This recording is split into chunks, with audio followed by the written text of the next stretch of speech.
I think the most beautiful and powerful thing in the world is a repetitive thought. But sometimes the most dangerous thing in the world is a repetitive thought. Absolutely. And we think about the most beautiful things we create is because we're obsessed with this new idea and this new thought that we want to build something. But at the same time, we know countless people who they have a thought every day that says, I'm unlovable, I'm unworthy, I don't deserve love in my life. If someone's having a negative, repetitive thought, specifically around self-worth, what they believe they deserve in love, where do they start with that thought? Well, we think primarily 90% of the time we think the same thoughts as we thought the day before. The challenge with that is the thought that you keep thinking over and over again becomes a belief. And nerve cells that fire together wire together. So the more nerve cells fire, the more they develop long-term relationships and the more hardwired they become. The more hardwired they become, the more automatic they are. The more automatic they are, the more unconscious they become. So the process of change really requires becoming conscious of your unconscious thoughts, which means just because you have that thought doesn't necessarily mean it's the truth. If you have that thought and you accept it, you believe it, you surrender to it without analyzing it, that thought will lead to the same choice, which will lead to the same behavior, which will create the same experience, which then will produce the same emotion. The same emotions then drive our very same thoughts. In time, our biology, our neurocircuitry, our neurochemistry, our hormones, and even our gene expression stays the same because we're the same. So in the process of change, when you come up against that unconscious belief and you make it conscious, most people get uncomfortable when they confront that thought. And they're stopping an automatic process. And the body, which has been conditioned to be the mind because it's doing something over and over again, that's a habit, is craving the experience because it wants the emotion associated with it, right? So the thought of being unworthy produces the feeling of being unworthy. That feeling then, when the person feels unworthy, tends to cause the person to think more unworthy thoughts. It only takes a thought and a feeling, an image of yourself and an emotion, a stimulus and response, and you can condition the body to memorize that behavior and that emotional state better than the conscious mind. So the moment we inhibit that thought or the moment we become conscious of it and we no longer accept it, there's a biological craving that takes place in the body because the body has been conditioned to be the mind. So the body starts influencing the mind to think more corresponding thoughts equal to that feeling. So here comes the assault. Now, you're not only unworthy, you're everything else that goes along with that feeling. And this is where people have to make up their mind if they truly want to change. Because if you decide to confront that thought and make a different choice, get ready because you're going to feel uncomfortable. It's going to feel unfamiliar. And there's going to be some uncertainty because you're stepping out of familiar territory. You're stepping out of the known and you're stepping into the unknown. Now, this is really when you leave the bleachers and you get on the playing field because the brain immediately looks around in its environment to see if anything's changing because you're changing, and you see that nothing in your world is changing because you actually haven't fully changed yet. So the moment we look for evidence in our life and we don't see it, sooner or later, most people accept that thought, which leads to the same choice, which creates the same behavior, which creates the same experience, that produces the same feeling. Then they say, oh, this feels right to me. No, that feels familiar because you've just returned back to the known self. I think that when people truly want to make up their mind to change and they become so conscious of those unconscious thoughts, they would never go unconscious to them again. That's the moment the body is being reconditioned to a new mind. If you inhibit that choice, that leads to that habit or that behavior. A habit is when you've done something so many times, the body knows how to do it better than the brain. Now you're stopping the body from being on its automation, on autopilot. And if the body's craving the feeling of unworthiness and you're stopping the body from feeling that way, and you're aware in your life how you speak, you're aware in your life how you're feeling, and you're checking in, you're saying, do I really want to feel this way? This is that river of change where you're going from the old self to the new self. So it makes sense then. If those principles in biology work in that way, they could actually work in our favor. So if you said, okay, I'm going to sit down for a few minutes. I'm going to become so conscious of my unconscious self, my unconscious personality, that victory today would not be going unconscious to those thoughts, behaviors, and emotions. Okay, let me get so familiar with them that I don't go unconscious. Okay, I got that down. Now, what thoughts do I want to fire and wire in my brain? And if a belief is a thought that you keep thinking over and over again, with intention and with attention, you'll switch on that prefrontal cortex and assign meaning to the act and start installing new circuits in your brain. If you keep doing it over and over again, it becomes more hardwired, it becomes more automatic, and now you're installing a new belief that you are worthy of love, you are worthy of abundance, you are worthy to heal, whatever that is. That's the thought you do want to believe in. And when it matters the most is when it's the hardest. Because if you don't have the circuitry in place, you'll default back to the old programs, right? So then, if you said, how am I going to be in my Zoom calls today? How am I going to be in traffic today? How am I going to be with my ex, my coworkers? And you started thinking about and rehearsing how you were going to act in certain situations. The brain actually doesn't know the difference between the real-life experience and what you're imagining. The research on mental rehearsal shows that the brain will look like in time that it's already had the experience and it's vacant of the experience. Now, keep firing and wiring those circuits and you're going to begin to behave that way. So now you're installing circuitry now to use in your life to get your behaviors to match your intentions. If you said, how would it feel to feel worthy of love?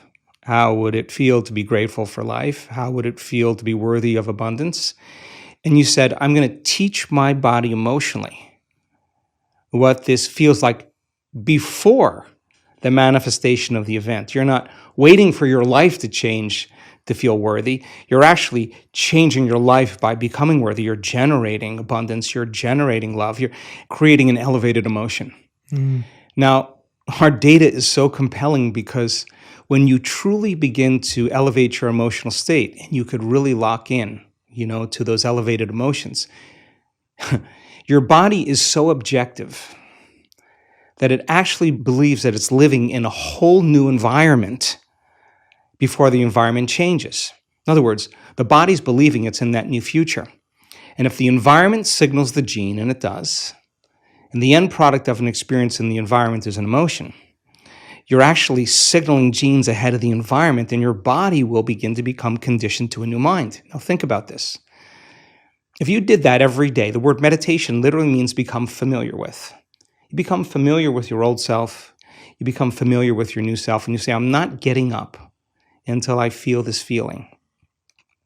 And then you'd say, I want to be able to bring this feeling up whenever I want. I'm going to keep remembering this feeling over and over again. It only takes a thought and a feeling, an image of the future and emotion, a stimulus and response, that you can condition your body to believe it's living in a whole new life. And when you feel the emotions of your future, something amazing happens. You're no longer in lack or separation, so you're no longer looking for the event to take away that feeling of lack or separation. Your body's actually believing it's in the event.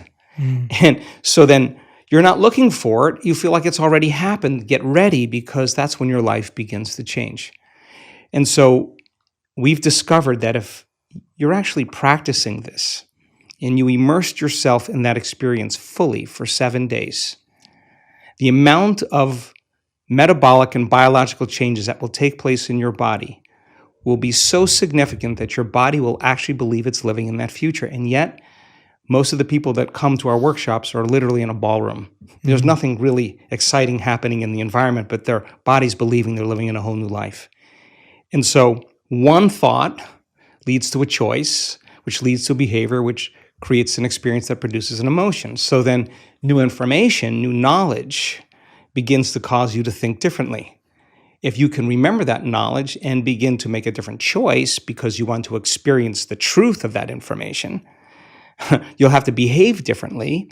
And when the experience occurs and you feel the feeling of your abundance or wealth, I guarantee you're going to continue wanting to make the process of change something consistent in your life. This is why I love talking to you. I mean, that literally, what you just said there, I hope everyone listens to it again and again and again. And partly, I think there's something to be said for that the best things that have rewired my brain and my mind were things that I repeated daily. I took something that I loved listening to or loved learning or reading a paragraph of a book, and I would literally just reprogram myself by giving that to my mind every single day. Yeah. And as I'm listening to you talk, I think there's a few really powerful things I wanted to pull out. When I lived as a monk and studied the Vedas, they would talk about thoughts in different modes. And there are 3 modes: the mode of ignorance, the mode of passion, and the mode of goodness. And there's a hierarchy to those thoughts. And so the mode of ignorance would be an unfulfilling thought or a completely fear or insecurity-based thought, which would be, I am not worthy, or I am unlucky and I can't do that. I can't be in love. No one can be in love with me. That's like a mode of ignorance thought. A mode of passion thought would be, I can be in love with anyone I want and I can find anything. And it's almost like you're lying to yourself and you haven't really applied what you're saying, and it's just this big, bold statement, but it doesn't quite sit and resonate. And the mode of goodness thought is, I can take steps daily to create love in my life right now. And you start to see how people would often look at what we're saying and they think, oh, it's just positive thinking. It isn't. It's not just a false statement. What you're saying is 2 words you used, intention and attention. You're actually being conscious about where that intention and the attention is being placed. You're intending that if I do something every day and I place my attention on X, Y, Z, then I can create this new reality for myself. Whenever I have a tough conversation coming up, a tough meeting, something difficult, I'll rehearse it in my head. And you're so right that you can prepare for the future. Even when I do skydiving or if I'm sitting in a cold plunge, I'm preparing my mind before I even do it. There's no point of just jumping in and diving in. I think what's really interesting is that partly a lot of the anxiety and stress we feel is because we kind of hope that we'll never feel anxiety and stress again. So there's a sense of like, okay, I can get to a place where I never experience anxiety. I almost think that sets us up to be more hurt by the anxiety and inevitable uncertainty we'll feel. I would love to hear your thoughts. Gosh, I would love to respond to this. I got 3 thoughts going on at the same time. Do it. So to fulfill the first part of that question, it's an experiment, right? It's an experiment. Life is an experiment. So if your personality creates your personal reality, and your personality is made up of how you think, how you act, and how you feel, if you keep thinking the same way, you keep acting the same way, you keep feeling the same way, your life is going to stay the same because you're the same. So the experiment is, okay, let me begin to think differently. So I got to remind myself how I do want to think, and I have to remind myself of how I no longer want to think, so I don't default and go unconscious. Let me remind myself how I'm going to behave so that I could actually get my behaviors to match my intentions. And let me remind myself of how I'm going to feel. If I'm able to succeed in that day, then there should be some change in my life. It's the experiment. And if it doesn't change, that doesn't mean the law doesn't work for you. It's just you're not that good yet. You just got to keep practicing, right? So the act of disconnecting from your life long enough to remind yourself of who you do want to be and who you no longer want to be, that experiment then is the experiment called life. Now, it's not that you react. The question is, how long are you going to react? That's the real question. Because, I react all the time. Everybody does. But if you're going to stay there and you're going to live in that emotional state, you will see life through that lens of that emotion, right? So now, it gets complicated because the stronger the emotion you feel towards certain people or problems in your life, the more you pay attention to them. And where you place your attention is where you place your energy. So from a purely biological as well as quantum state, we could say then you're using that person or that circumstance to reaffirm your dependence on feeling that emotion. So you have to hate your enemy. And if your enemy dies, you'll find another person to hate because that is the response, right? So the body is the animal. It's been conditioned a certain way, and if it's been doing something and feeling something for an extended period of time, there's a modification of its receptor sites. It's needing those emotional states. So in the process of change, just be ready because you're going to feel uncomfortable a lot of the time. Now, the question is, do you want to stay there? So then Most people think they don't have any control over their emotional state. They think, I'm just this way and I feel this way. Well, we actually can show people that that's not the truth, that when it's the hardest, it matters the most. And if you're able to really work and train your body like you're training an animal to stop feeling one way and start feeling another way, if you believe that you're an eternal being, let's just say that, just most religions talk about we're eternal. Most sects of thought, there are only a few that don't. Whether you're going to heaven or hell or nirvana or on the wheel, you're pretty much going to be around for a long time. That moment matters so much in the light of eternity, because that's the moment you make up your mind to no longer be defined by your past.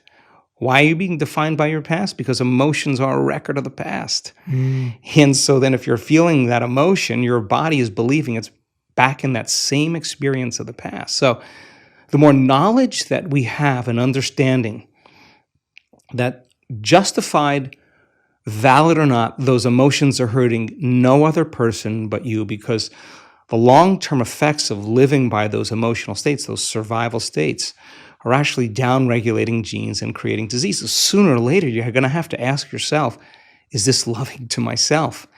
And forgiveness is just when you overcome the emotion, you take your attention off that person or that problem, and you're freeing yourself and you're freeing them. So people do the best with what they think is available. That's my belief. And if you're unaware that you can control your emotional states, you'll rely on something outside of you to do that, whether it's a computer game, whether it's a Netflix show, whether it's a drug, whatever it is that you need to make that feeling go away. You're dependent on your outer world. And I think that's a hypnosis. That's a conditioning. You teach people that you can actually regulate and change your emotional states. You give them the tools to literally step into a new future. So that process, of course, is extremely uncomfortable. And the question is, how long are you going to stay in that emotional state? And 50% of the story that most people tell about that past experience isn't even the truth. Because they're making things up, and they're doing that so that they can justify why they haven't changed since some past event. Most people reach a point in their life where they reach crisis or disease or diagnosis or loss or betrayal, where they finally go, gosh, it's time to change.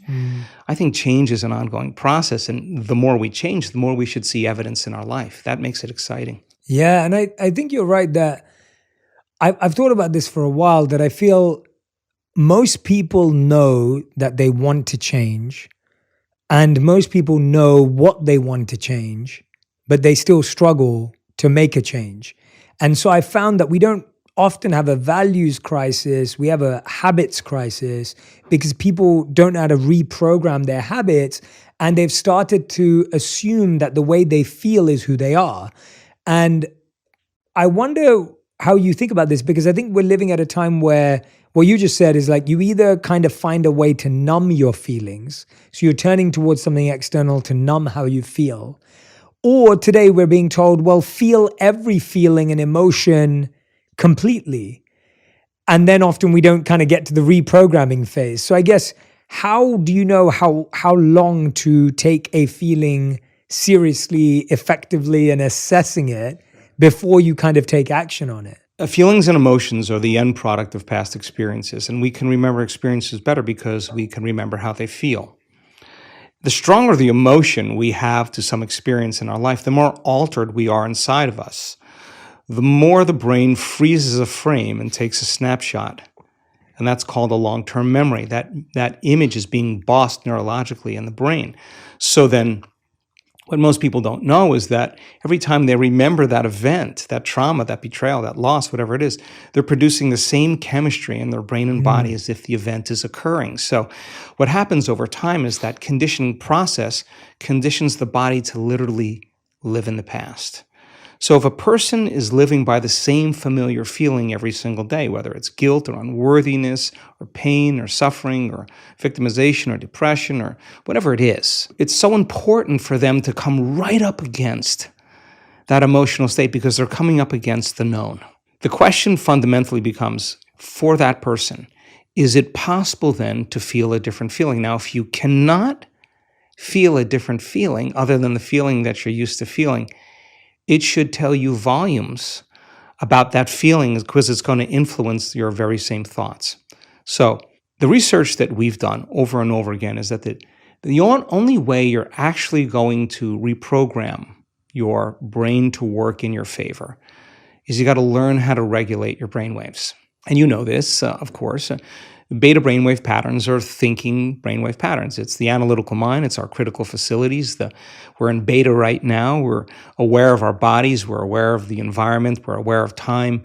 The neocortex is switched on. It's what plugs us into three-dimensional reality. It's the seat of the autobiographical self. There's a lot of circuits in there from things you've learned intellectually and things you've experienced in your life. So for the most part, it's a repository of the past, right? And so 90% of those thoughts that we think being the same thoughts as the day before tend to become like automatic programs, and they become more subconscious or more unconscious. So in order for us to begin to change those programs, we got to get into the operating system. And the only way we do that is we got to slow our brainwaves down in that thinking neocortex. The challenge for most people is they have so many demands in their life. They have so many emotional responses to circumstances in their life that they're living in a state of stress and living in a state of survival. In a state of stress and survival, you don't close your eyes. You got to keep your eye on the ball. You got to keep your attention on the outer environment. So their brains tend to work in a higher brainwave pattern, a mid-range or high-level beta brainwave pattern. And that's like driving your sports car in first gear. It's a lot of energy for the brain. So learning how to regulate and slow your brainwaves down is something that we've been very, very interested in. When you teach people how to do that, it could become a skill. Mm-hmm. And when the brain starts to relax and it moves into less of that chatter that takes place in your brain and more of kind of an imaginary state, the brain sees in pictures and images, it's more creative, we're moving into that alpha state. So now the door between the conscious mind and the subconscious mind opens up as we get beyond our analytical mind. And our analytical mind is actually what separates the conscious mind from the subconscious mind. So as you slow your brainwaves down, you get into alpha, you're entering the operating system. And that's where you can rewrite a new program. That's where you can rehearse a new script. That's where you can begin to plan your behaviors in an intentional way. If you can't change your brainwaves, then it's like your computer running amok with all of those programs and you yelling at it, telling it to stop. You're not in the operating system. Some people can get to the point where they're so relaxed that the body's in a light sleep, and yet they're conscious and awake, and now they're in this theta brainwave pattern. And in theta, that's a hypnotic state. We're very suggestible to our thoughts. We're very suggestible to information in that state. And that state then is where we see the most change take place. And so the person can literally change from the inside out when they learn how to get into the operating system. You've just hit the nail on the head with the constant experience everyone has. I think, again, going back to what I was saying, that when we're trying to make a change, the thing that blocks us from making the change is usually stress. If I'm trying to be a kind, loving, compassionate person, but I'm stressed out, I'm likelier to be snappy and rude and condescending. If I'm trying to be healthier in my diet, but I'm stressed out or burnt out, I'm going to reach for the sugary food or the carbs and the fat. Like, that doesn't come from anything else but stress. To take away the feeling. Take away the feeling, right? Yeah. So let's get real clear, because I think it's important for people to understand when we're talking about stress and we're talking about living in survival. It's so important to name those emotions, because anger and frustration and control and hatred and envy and jealousy and insecurity and unworthiness and guilt and shame and suffering and depression, those are all derived. Those are emotions that are derived from the hormones of stress. And psychology calls those normal states of consciousness. Those are altered states of consciousness. Because in stress, the physiology is that we're knocked out of homeostasis. We're knocked out of balance because we're perceiving some threat, some danger, some emergency. And so the stronger the emotion you feel to whatever stressor there is in your life, the more you pay attention to it. And so in time then, you have to keep your attention on all the important elements in your life. So you sit down to do a meditation. And when you're living in stress and you're living in survival, there's only 3 things that are important in that moment. Your attention is on your body because you got to preserve it. Your attention is on something in your environment. And what's in your environment? People, objects, things, places. And you're very preoccupied with time. And when you're in stress and you're in survival, the brain goes onto a default mode and it's naturally trying to predict the next moment based on what it's learned in the past. And so as you always try to forecast the future based on your memory of the past, you can't be in the present moment, right? So, and yet our model of change, what we discovered is that the only way a person can change is when they get beyond their body, they get beyond all the elements of their environment, and they get beyond that predictable fusion of familiar past, and they sink into the present moment, which is the unknown. So if you can't do that because of the hormones of stress, most people will sit down and they'll say, okay, I'm going to close my eyes. I'm going to start this process where I'm going to rehearse how I'm going to be today. And they start thinking about their cell phone.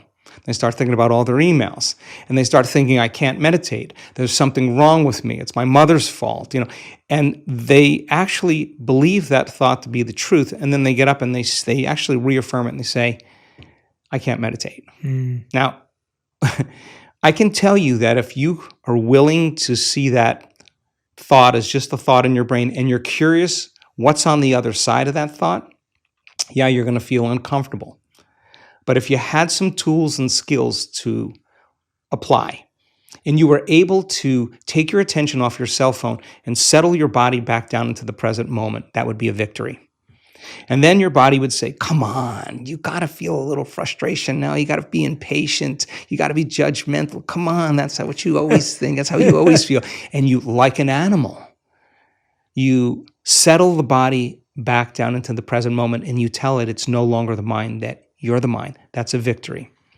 Then the body says, hey, dude, you're super busy. You got a lot of things to do. You got a lot of people to see. You got a lot of places to go. You got a lot of things to do. And you've been doing the same thing every day. Your body's going to want to get up and do something. You're going to want to quit because your brain's telling you that you can't do this.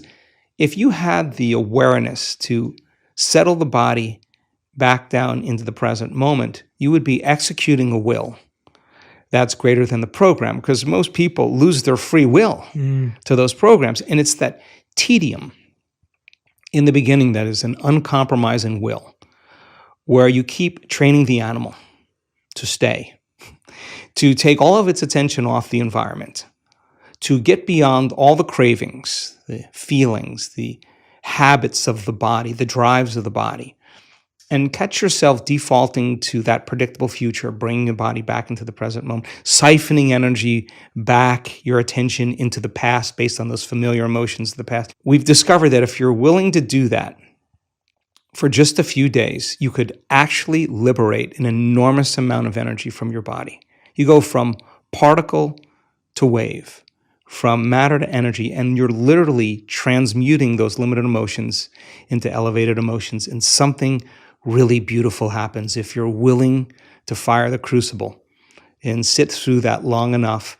All of these emotions move, that energy moves right up into the heart, and the person starts falling in love with life. They start feeling this state of gratitude, this gratefulness to be alive, this ineffable word of relaxed and awake. And something really magical happens when we've discovered this little simple thing.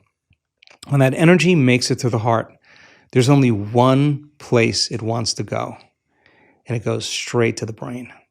So the person starts relaxing into their heart when they feel this feeling, and the more they relax into the heart, the more their brain all of a sudden starts becoming aroused.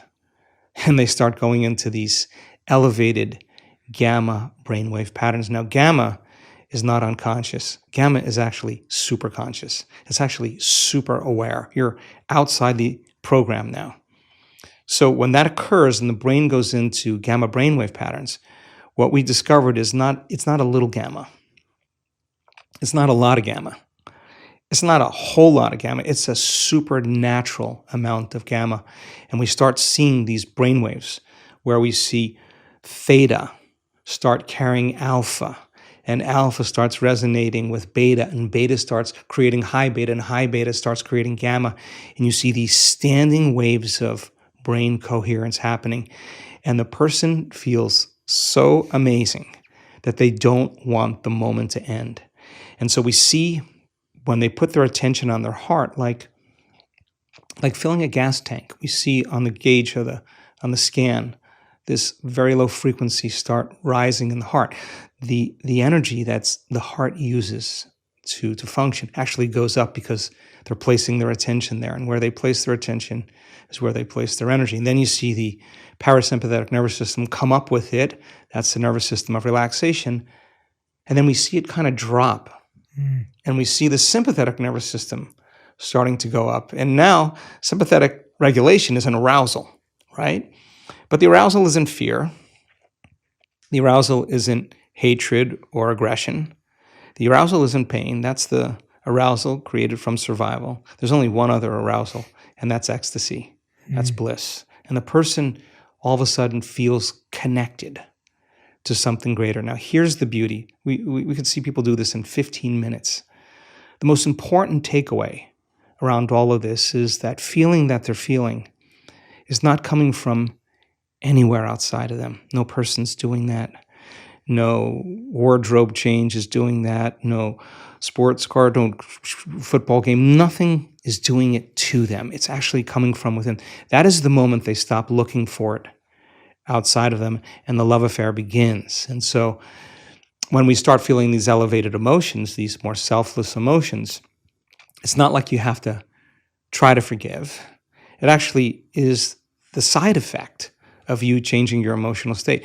You no longer want because you feel so whole. How could you want anything?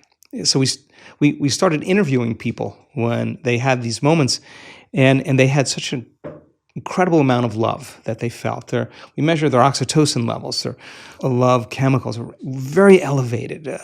The amount of gamma in terms of coherence was 200, 300, 400 standard deviations outside of normal in coherent gamma. Now, 3 standard deviations outside of normal in gamma is about 2% of the population. 200, 300, 400, a lot of energy in the brain. So the brain all of a sudden is receiving an enormous amount of energy. So we've discovered relaxed in the heart and awake in the brain. And that process of transformation is your willingness to sit past that thought, past that emotion, and keep training the animal. And sooner or later, you can recondition it to a new mind. And the system for this new mind and this journey that you're talking about is meditation. Like, this is coming through a meditative practice. Is that similar to the breathwork meditation practice that you just did research on, or is that totally separate? Wow. Okay. Yeah. Yes. So our week-long events are a full immersion experience. We've done the largest studies on meditation that have ever been done, just because we have a community of 1,800 people that come to an event that are going to be getting up at the same time, doing the same thing, pretty much making the same food choices, in pretty much a big laboratory, right? And so our discoveries in working with 1,800 people in measuring brain waves, their brain function before and after the event, measuring their gene expression before and after the event. We're measuring 2,882 metabolites in their blood. We're measuring DNA expression. We're measuring urine. We're measuring saliva. We're measuring the energy of the room. We're measuring everything. And meditation, in a sense that it's not in the traditional way. What we do is we look at what really works. We're actually looking to say, well, that's something that we can actually see a change in.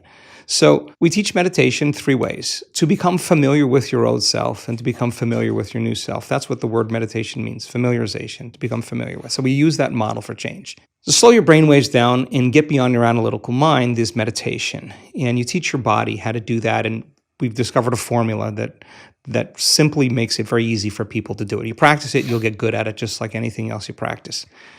So to get beyond the analytical mind is another way to reprogram ourselves. And then meditation is really about getting beyond your body, or disconnecting from your body, disconnecting from your environment, and forgetting about time. And that is that eye of the needle where we begin to make the most significant changes. So we're data-driven. We're really looking to see what it is. And when we see brains respond in the same way, it helps me enormously to teach the material better. And so the more people understand what they're doing and the more they understand why they're doing it, the more naturally the how becomes easier. And nothing is left to conjecture. If nothing is left to superstition or dogma or even spiritual, traditional words, use science as the contemporary language to demystify that process.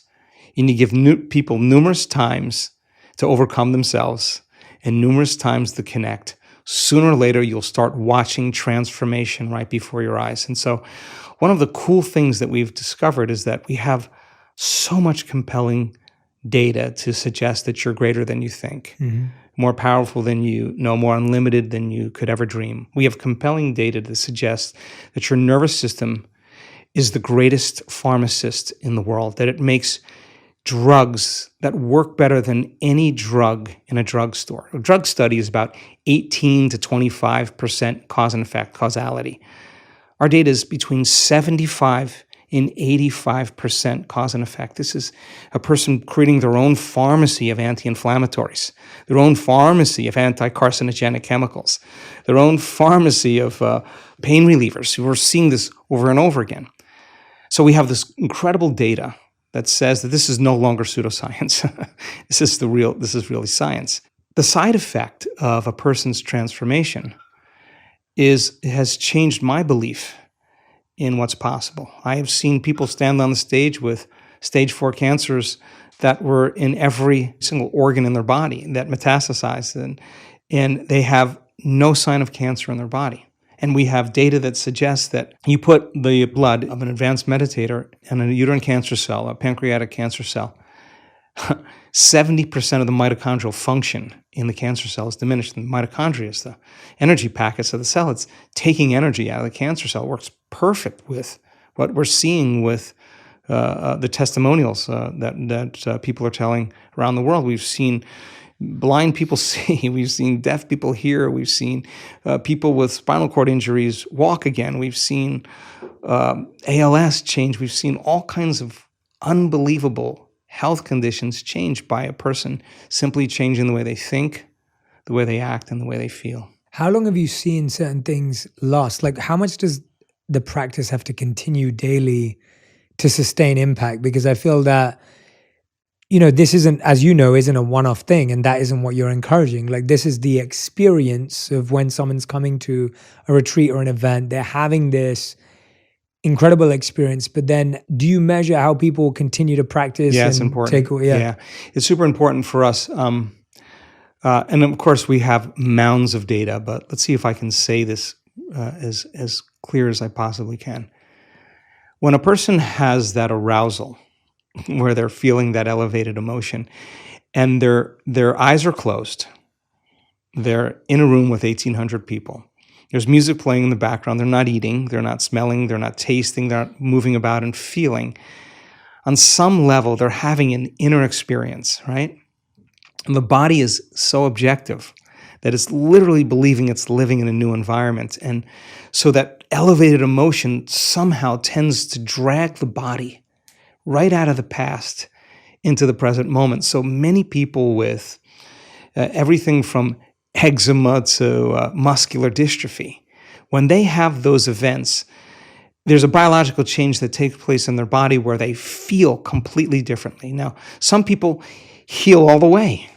Some people are out of their wheelchair and they're walking again, but they're limping. And that doesn't mean it's over. It just means they made contact or they hit gold. And so there's varying degrees that we see. We've seen people for 7 years work on a terminal health condition. It took them 7 years to heal that health condition. Some people it takes 2 years, 3 years. Some people they do it in 3 months. There's no predictable menu that we can say it's this way. Now, when people have those more profoundly aroused states, it seems like their change is much more immediate and much more permanent.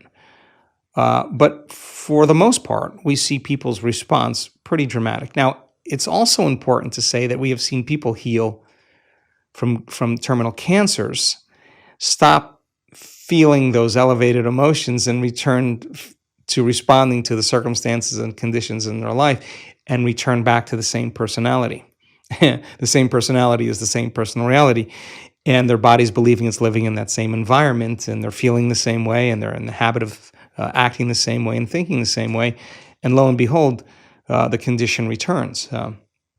We've seen people heal themselves of Parkinson's disease more than once, have one response to some very serious event in their life that produced a very strong emotion, and in 1 hour, their condition returned because they literally went back to their old self. And we've seen that person turn around and reverse the condition again. Again, people do the best with what they think is available. The person standing on the stage, we've had numerous physicians and researchers stand on the stage, they're the 4-minute mile. They're telling the community, I'm the example of truth. This is no longer philosophy. This is no longer theory. Here's my scans. We had someone with bilateral breast cancer just recently. No evidence of cancer in her breasts or any lymph nodes, no longer in her liver. I'm looking out at the audience, and everybody's leaning in. There's the 4-minute mile, and that person's telling the truth, and they're telling a story, and it's not pretty. It's not always rosy. They went through a lot of dark nights. They went through a lot of their condition getting worse. But every day they had to show up for themselves. If they stopped showing up and doing the work, they would really not believe it was possible. But if they showed up and did the work, it means that they believe it's possible. And I think when you believe in possibility, you got to believe in yourself. When you believe in yourself, you got to believe in possibility. So it used to be a few examples of that. Now we have so many great testimonials, so many great stories that now it's becoming infectious, just like a virus or any bacteria becomes infectious. Now health and wellness becomes as infectious as disease. And you get a community of people starting to break through, and you start seeing these changes where people stand on the stage. Invariably, you're going to see a very strong shift in consciousness, and consciousness is awareness. And if you're unaware that you could actually heal yourself, you'll make the same choice. Once you see it, I think it starts creating a brush fire, and that's really the exciting part. So we're seeing so many great testimonials that are undeniably great stories of transformation. And many of those people still no longer have their eczema, still no longer have their Parkinson's, still no longer have their cancer. Yeah, since the last time we spoke, I know your team of researchers went and did some work. I wanted to ask you some questions about this. You did some research on the impact of 1-minute breath work. How does this impact our heart rate variability, and how does HRV impact our anxiety? Let's talk about heart rate variability, because it's an important thing. So your brain is trying to control and predict everything that's taking place in your life, because stress is actually created when you can't predict something, you can't control something, or you have the perception that something's going to get worse, okay? So you switch on that primitive nervous system, the fight or flight nervous system, and as you shift your attention from one person to another thing, to another place, to another problem, every one of those different elements has a neurological network in your brain. So the arousal of the hormones to say, pay attention, there's danger. As you start shifting your attention to each one of these elements that have neurological networks in your brain starts firing very incoherently. And in fact, you could actually, by thinking about your problems, turn on the stress response just by thought alone. And that's what most people do. So now there you are, you're sitting in traffic. The heart is pumping because it's trying to get blood to the extremities, because a primitive system is switching on, saying that there's a predator, there's danger. And the heart is beating against closed arteries. And the heart starts beating out of rhythm, it starts beating out of order, and it starts beating very incoherently. So when you have incoherence in the brain, and you have incoherence in the heart, when waves are incoherent, when they intersect with each other, they cancel each other out. And when they cancel each other out, that's less energy in the brain. If there's less energy in the brain, you're going to default to some of those reflexive systems. If energy is diminished in the heart, you're not going to trust. You're not going to be vulnerable. You're not going to want to commune. You're not going to want to connect. You're not going to want to feel grateful. It's not a time to feel any of those things. It's time to run, fight, and hide. Okay, so most people say, okay, well, I had a stressful day. I was stressed out the entire day. And at the end of the day, they turn on the TV and they relax. The important thing to realize is that if you're relying on something outside of you to change that emotional state, you'll become dependent on it. So is it possible then to begin to create more coherence in the brain? And the answer is yes, because when you're under the gun of those chemicals of survival, you're narrowing your focus on the cause. You hear something moving in the bushes, you freeze, and you narrow your focus. And it's that narrowing of focus that tends to be obsessive. When we're in stress, we overthink things, we overanalyze. That actually, we've discovered, makes the brain worse. And it actually makes the heart regulate more out of order. So then we said, okay, if the brain is narrowing its focus and it's becoming over-attentive, what if we teach it how to do something else? What if we teach it how to broaden its focus? And instead of focusing on something material or something known, just open up and focus on nothing. And the act of broadening the focus actually causes a person to stop thinking and doing and start sensing and feeling, is actually what starts to slow their brain waves down.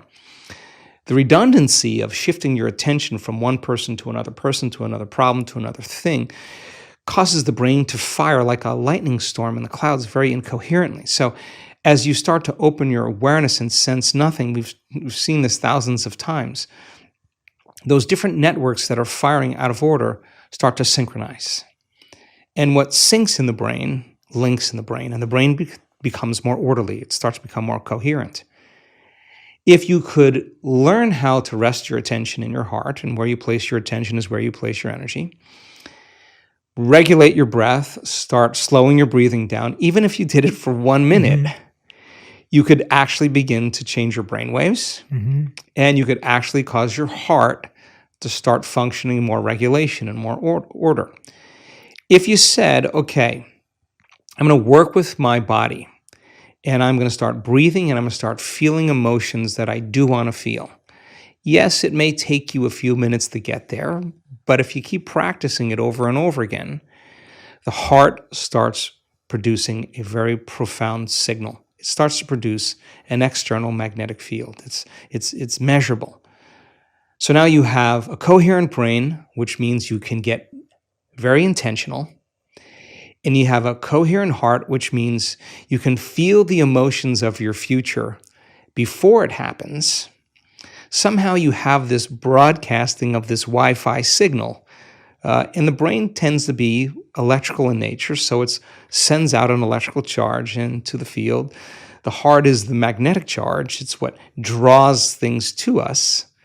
It's the magnetic field. And now you actually, by changing the way you think and the way you feel, you're changing the signal in the field. And if you're able to maintain that state for an extended period of time, I say something magical is going to happen in your life. Something unusual, some unknown experience is going to occur.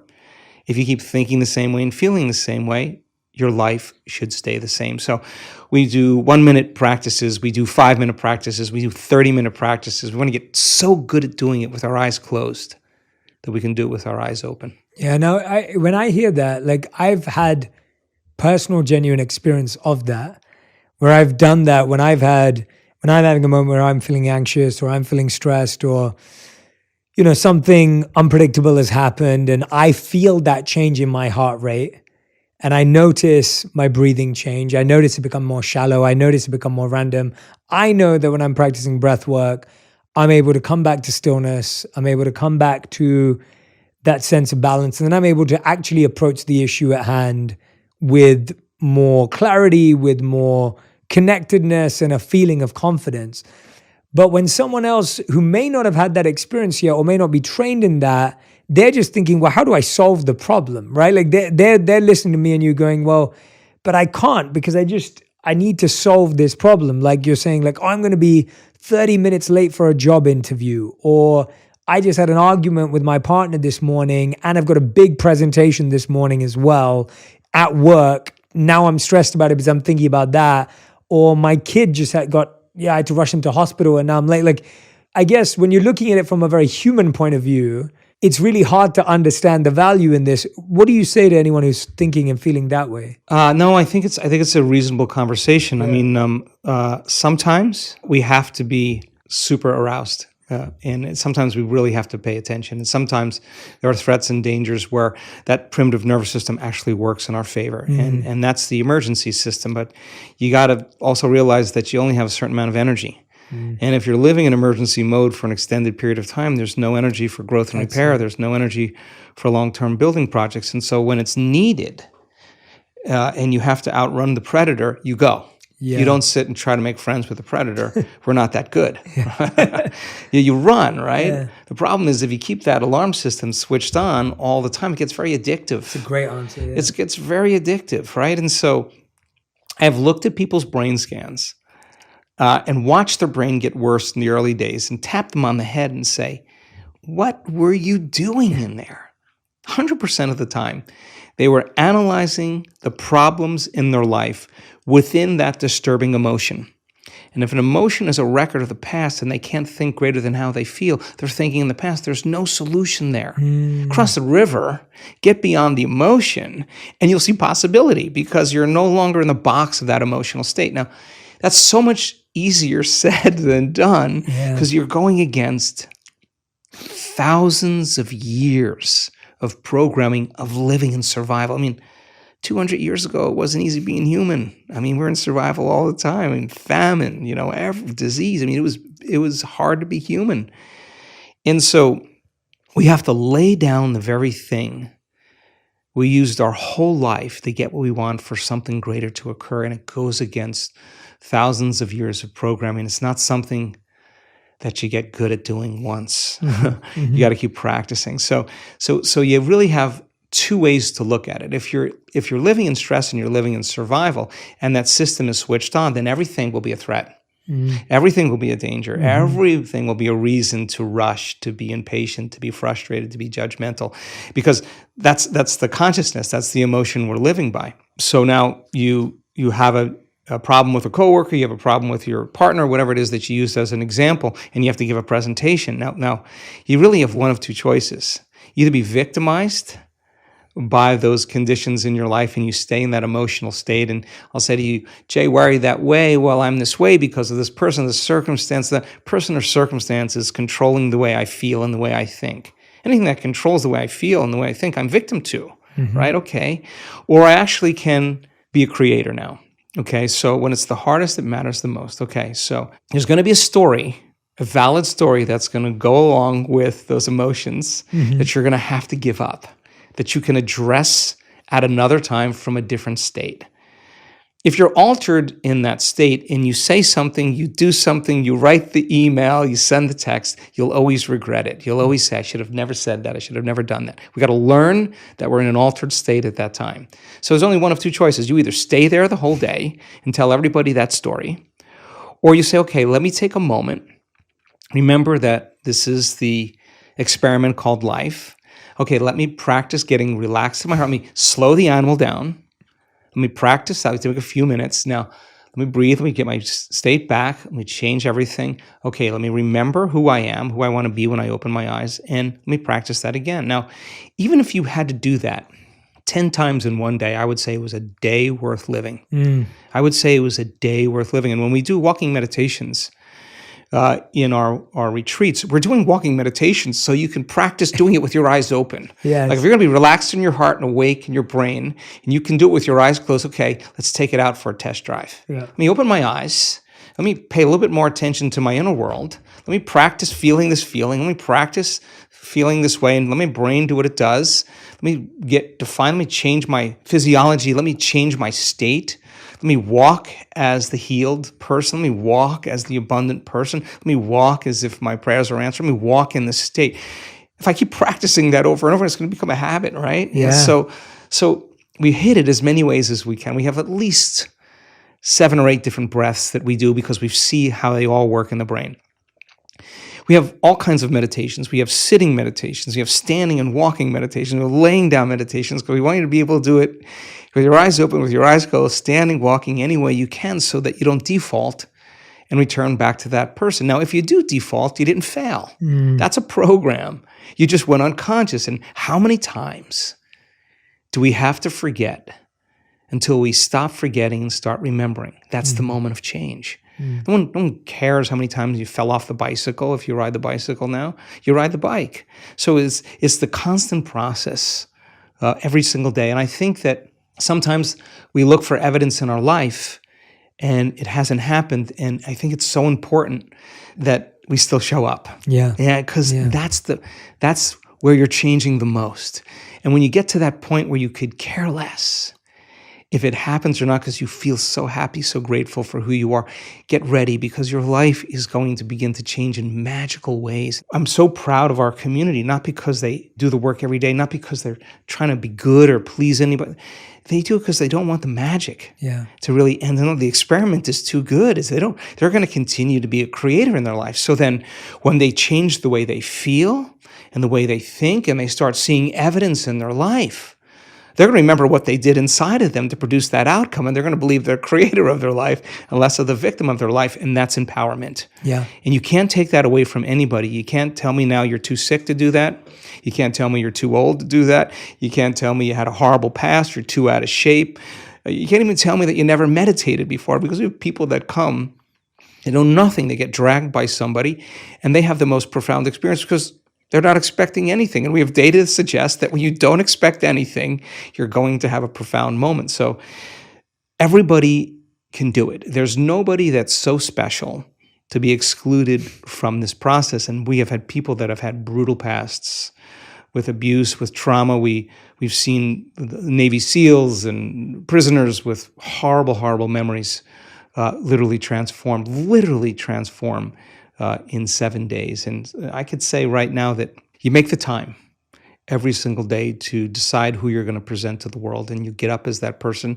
You're going to fall a lot of times, but sooner or later, once you start to change, it's pretty hard to go back. Yeah, I think we so easily forget that anything that we've achieved today, any place we've got to, was a commitment to refining the process. It was a disciplined effort to make a tiny improvement on something else. When you give the cycle example, the bike example, the idea that you got back up and you maybe changed one thing. You knew to shift your balance differently. You knew to pedal at a different pace. Like, you tried these different things.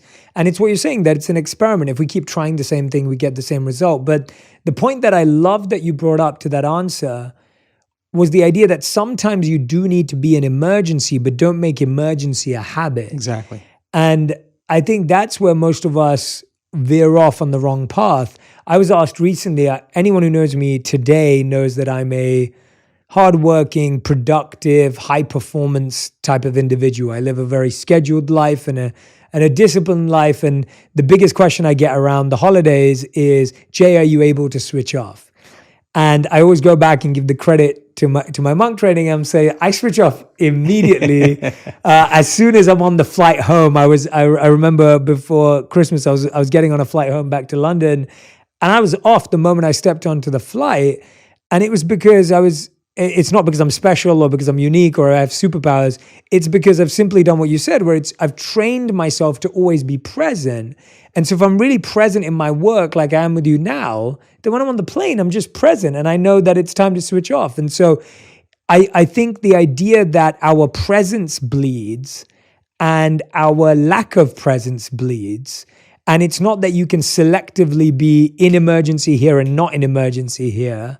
The state you're feeling is going to spread across your whole life. Like, I know a lot of people who are high performance, and I've had to be mindful of this as well. It's like they're high performance at work, but then they take that high performance and they give it to their family. And now their family is getting a high performance dad, and they don't want that. They just want their dad, or they want their mom. And so how do we develop that? I guess that's a highly trained ability, is what you're saying, is we get the ability then to say, okay, I know when to use this and when not to. That's a more heightened state. Yeah, I mean, look, there's nothing wrong with the hormones of stress. I mean, that's the only way we could actually survive. We're part human, part animal, part divine. I mean, we have two things at work here. I think the biggest challenge for a lot of people, and 70% of the time, people are living in that state of survival, living in that state of stress.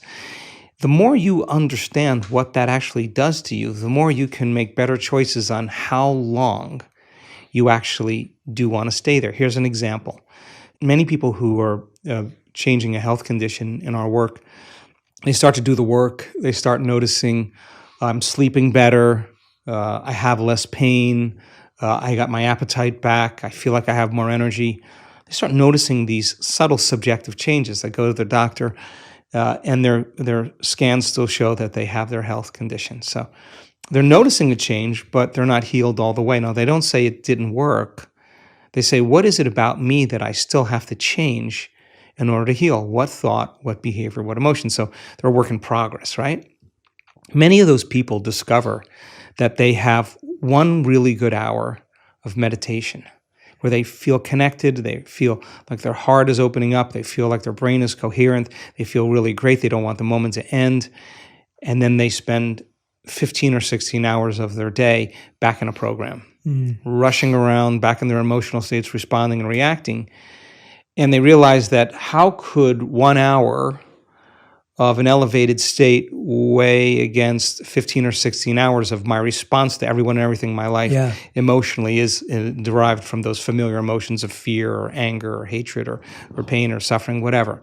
Okay, so now this is where the practicum actually goes to the next level because they're no longer just sitting down and rehearsing who they want to be. They're actually rehearsing for their life. They're saying, okay, when I see that person, when I'm in that circumstance, I can't go unconscious and feel this emotion, and I can't go unconscious and say these things or act this way. How am I going to act? What would love do? What would greatness look like? They don't know. They read about it. They get more information, and they're building this model. And now all of a sudden, their response to people, to circumstances, to problems in their life are changing.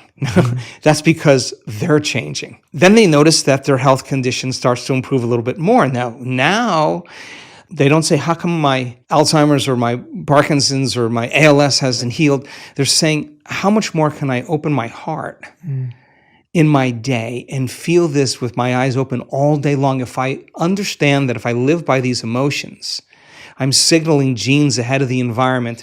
Ooh, I'm going to stay in this state because it's this emotional state that is actually going to heal me. So I got to remember this feeling. I got to remember this feeling. I got to remember this feeling. And now they're no longer trying to remember the feeling just for any other reason, but because they want to remember the feeling when they're with their eyes open. Now they're understanding that the more that they change, the more that their health changes. And you can have the best diet, and you could do the best exercise, and you could be really rigid in the food choices and vitamins and minerals and keep your body chemically balanced and physically balanced. But if you're not emotionally balanced and you're constantly in that fight or flight system, stress is when your body's knocked out of homeostasis. The stress is when your brain and body are knocked out of balance. So you could have all those things working for you, but if you are living in fear or you're controlling and you're rigid and you're perfectionist and you're hard on yourself, it's going to make sense that is going to have to change in order for you to change, right? And so people start getting it. That's the only way I'm going to change. If I don't change, it's not going to change. Yeah, one of my favorite things as a practical exercise I ever did was I literally had scripts, and I mean handwritten, like I wrote scripts.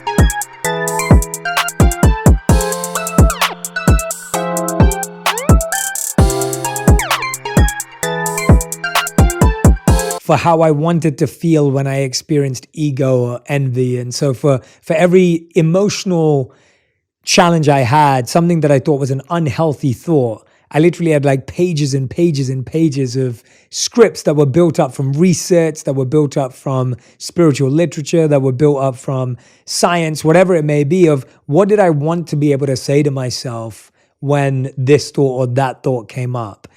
And it sounds so basic, but it really does rewire your thoughts when now all I can think of is that script. Sure. And I need to update that script regularly. Sure. That's a good point. Yeah. I mean, I'm constantly it's constantly. Yeah, it's not once. I'm constantly. I mean, 95% of who we are by the time of middle age is a set of unconscious thoughts, behaviors, and emotions. I mean, those are beliefs and perceptions that we have about ourselves and our lives. So, I mean, this is a never-ending process of self-discovery. I mean, there's always challenges that you'll have in your life that are going to initiate you into becoming conscious of what you're unconscious to. Yeah. And you got to meet those challenges from a greater level of consciousness than the consciousness that's created. And you can't, if you don't, your response in the way you feel and the way you think being the same, and if you believe that how you think and how you feel creates your life, if you don't change the way you think and the way you feel, your life's going to stay the same because you're the same. I mean, that's the way it works. So fundamentally, it's so important for people to understand that it is actually possible to change. It really is possible. It is, yeah. I love that you keep repeating that because I think that's the hardest part where you've just, again, the broken record is I can't change, nothing will change. And not realizing that it's just a set of habits, it's just a set of routines that you've adopted as your reality. And you're going to be uncomfortable, so get used to it. And so you could either stay uncomfortable or you could actually say, how do I want to feel? Instead of memorizing this emotion, let me memorize this emotion. Yeah. Let me open my heart when it goes against everything that I've been taught and programmed to do. I mean, and that's really when it really begins to matter the most. So it's really an exciting time. And I'm so happy to see that people are wrapping their minds around all of this and doing it for themselves. Absolutely, absolutely. Have you found a difference, and I want to get a bit more technical here, have you found a difference between meditation with breath work and without breath work? Because I know you do both. And what do you find is the usefulness and benefits of either? So we do so many different types of breath for so many different types of reasons. The breath that we were talking about with Inspire, pulling the mind out of the body, we do that breath to take that creative life force that sits at the base of the spine, that energy that can create another life form. The energy we use to digest a meal, the energy that we use to run from a predator.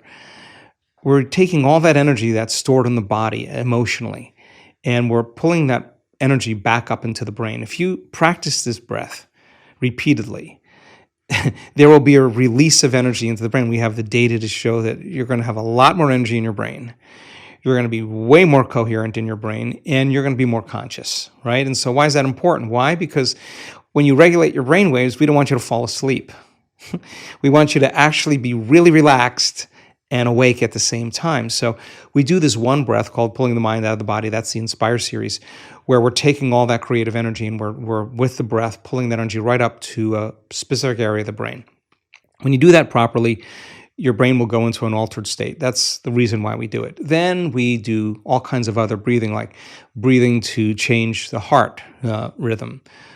Sometimes when we're doing a laying down breath, when we're practicing getting into that mystical state, just when the audience is just starting to move into a slower brainwave state, we'll do a very forced inhalation, exhalation, over and over again, like a hiker's breath, only so that the person feels euphoric.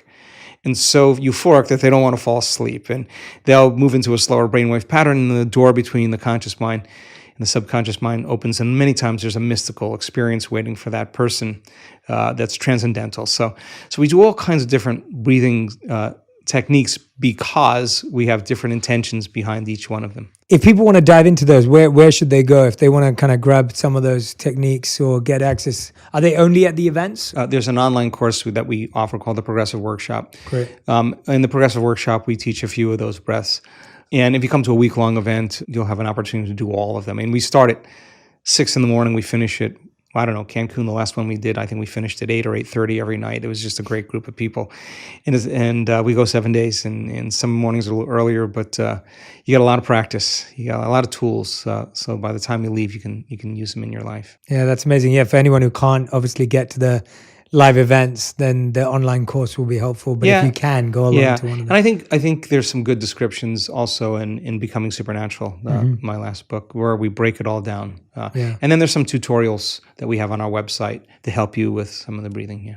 I love that. Joe, is there anything I haven't asked you about today, or anything that's on your mind and heart that you really want to share with everyone, or something you've been working on, or anything you feel compelled to share? Gosh, we covered a lot. We've covered a lot. We're doing some really cool research with random event generators, and random event generators are sophisticated coin tosses. You know, the more you toss a coin, the more you're going to get 50-50 heads or tails, right? So this program machine generates about 1,000 tosses in a second. So you're looking at a very, very sophisticated machine. And if you run it for 30 minutes, you're going to see in time an equal number of ones or zeros or heads or tails, and you're going to see the straight line. When you get a group of people together with brain coherence and heart coherence, they're emitting a field. And when we do healings in our events, 100% of the time when we do those healings, those random event generators have dramatic skews to show that random events become less random and more intentional.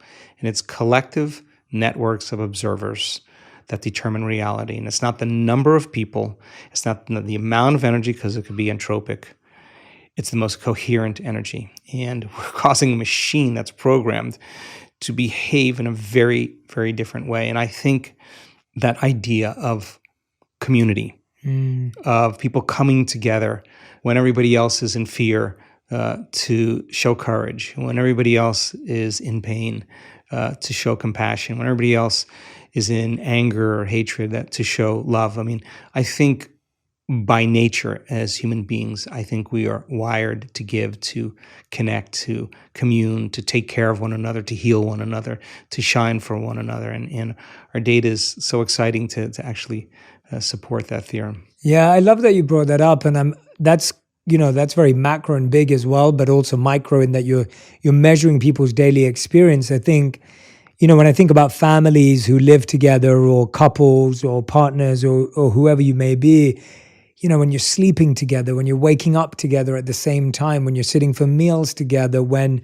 we've realized, and we know that the science shows that your heart rates sync up, like your heartbeats sync up when you're with someone. And I think it's really interesting because I think today in our individualistic world, there's a big desire to do things at our own time, when we want, how we want. But if you're truly trying to build a relationship with someone else or build community, there's so much to be said for doing these basic practices at the same time together, right? It's really hard to be in community when you're in survival, because survival makes us put our attention on ourselves, right? And I think that when people are not living in survival, when they're out of survival, our nature really is community, is culture, is connection. And it starts with the self, then it starts with our closest relationships, and it builds out from there. And I think that's a healthy model, for the world. I mean, when you're working on yourself and I'm working on myself, and I'm okay with me and you're okay with you, we're going to be okay with everybody, And I think when we're not okay with ourselves, that's when it gets complicated. That's amazing. Everyone who's listening and watching, make sure you go and follow Joe across social media. We'll put the links to everything in the sections there so you can follow along. But I want to make sure that you share with me your greatest insights. Tag me and Joe on Instagram, on Twitter, on TikTok, whatever platform you're using. Let us know what you'll be practicing. I hope that there's parts of this conversation that you'll listen to again and again and again, because you have to realize that the first time you hear it, there may be some inspiration, there may be some insight, but the second time, that repetition is going to help you actually apply, rewire, and reconfigure. So make sure you repeat, listen, and make sure you share this with a friend as well so you can discuss it, talk